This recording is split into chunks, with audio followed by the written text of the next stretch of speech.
আসসালামু আলাইকুম। আজকের মেডিসিনের বিষয় হলো ব্রাইটা কার্বনিকাম। ব্রাইটা কার্বনিকাম এই মেডিসিনের মাধ্যমে কি কি রোগের নিরাময় করা যায় সেই বিষয়ে আপনাদের সাথে বিস্তারিত আলোচনা করব।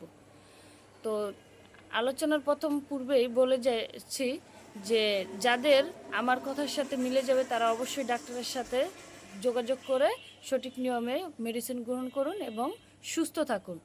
প্রথমে সিমটম হলো স্মৃতি শক্তি কমে যায়। যারা দেখবেন যে আস্তে আস্তে আপনি সব কিছু ভুলে যাচ্ছেন, স্মৃতি শক্তি কমে যাচ্ছে, তারা এই মেডিসিনটা গ্রহণ করতে পারেন।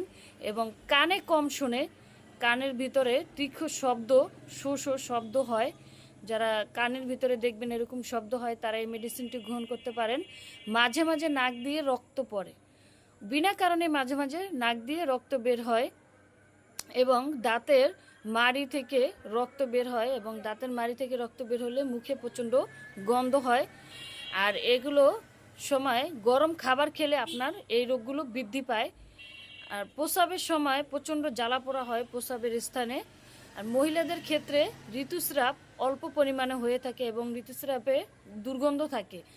যাদের এই সিমটমগুলো আছে তারা অবশ্যই ডাক্তারের কাছে যান, গিয়ে মেডিসিন গ্রহণ করুন। অবশ্যই ইনশাল্লাহ আল্লাহর রহমতে আপনারা ভালো হবেন। আল্লাহ হাফিজ।